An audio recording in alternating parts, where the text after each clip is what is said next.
Inilah Injil Yesus Kristus menurut Santo Markus.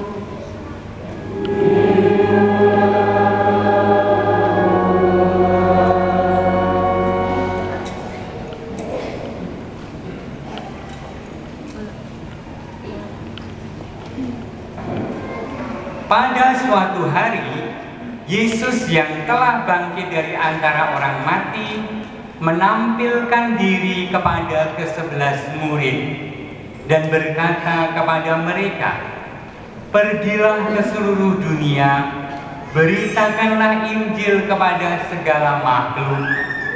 Siapa yang percaya dan dibaptis akan diselamatkan, tetapi siapa yang tidak percaya akan dihukum.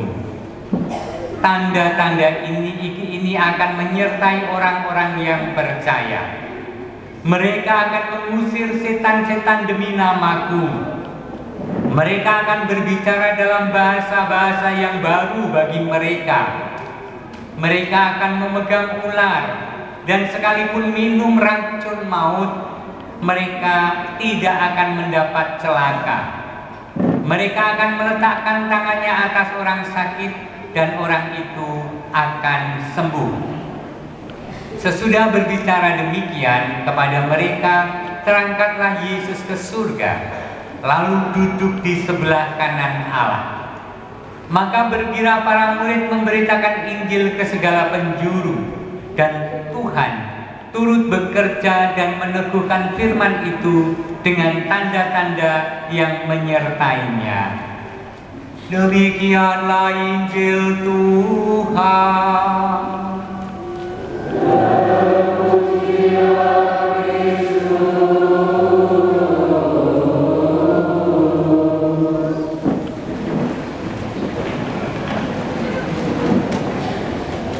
Hidup kita dijamin oleh Allah, dunia dan akhirat.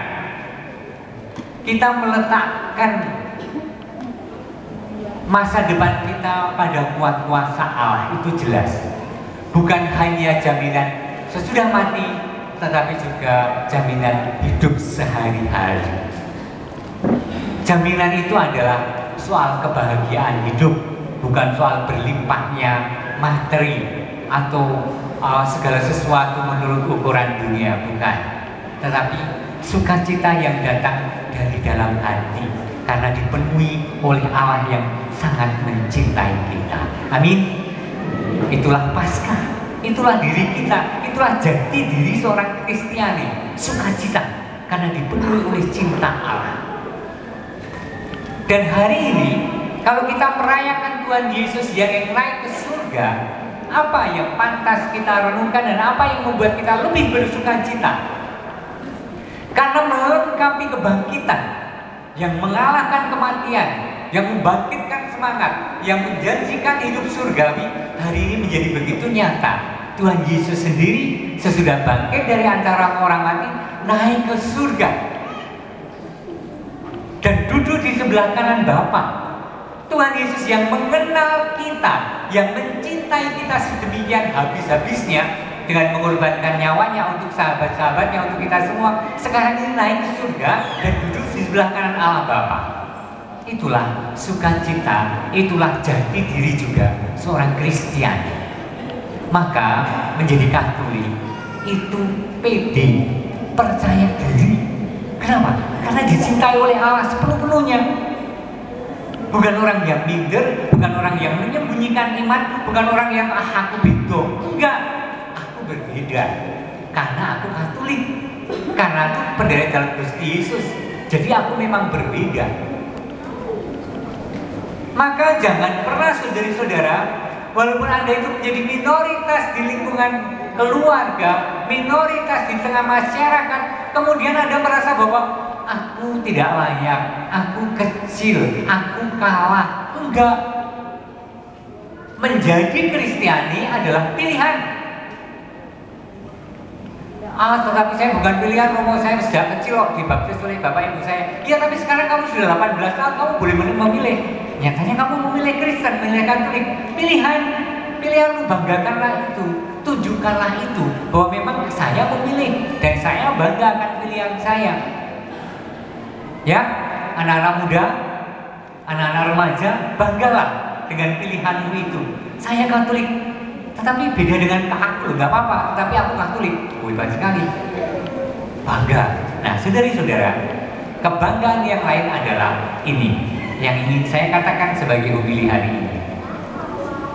Kalau ternyata kita sangat dicintai Allah dan hari ini kita diingatkan bahwa hidup kita dijamin oleh Allah dunia akhirat, maka hidup menjadi penderek jalur Gusti itu punya standar, punya level, punya ukuran tertentu yang mungkin tidak sama dengan orang-orang lain.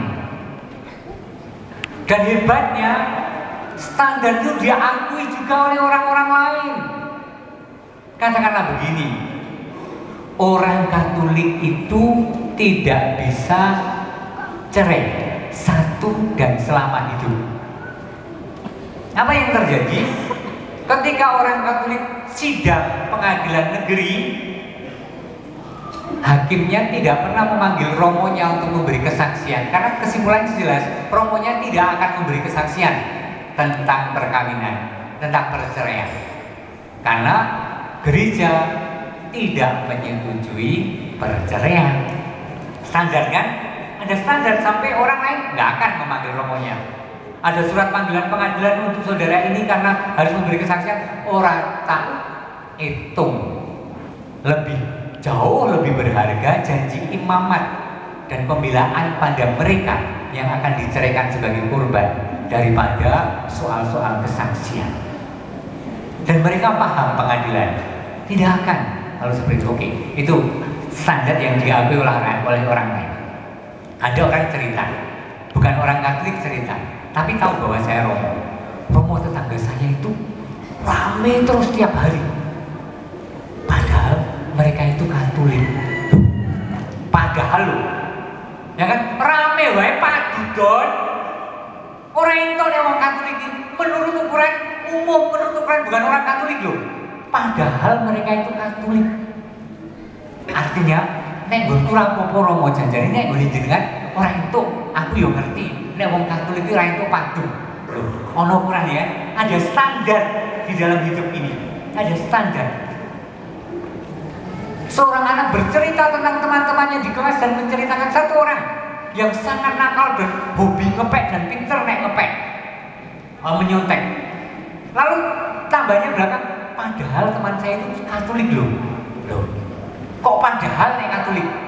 Artinya sungguh-sungguh kita itu punya standar tersendiri yang bahkan standar itu diakui oleh orang-orang lain.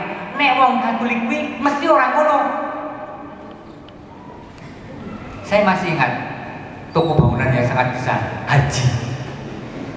Kalau memilih orang kepercayaan untuk kasir dan untuk kepercayaan untuk ditinggal ke toko lain, dia memilih orang Katolik.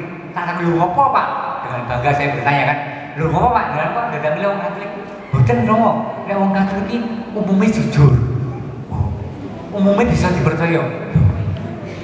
Kedindasi, ya kan? Tetapi lihatlah, ini real sekali kan? Ini juga Anda mengalaminya itu di dalam hidup bertetangga, dalam relasi dengan sesama. Apa yang dulu itu pilar coyo. Nek orang yang berstandar penuh mesti orang Katolik. Orang Katoliknya orang standarnya kok, yang bahkan menurut orang lain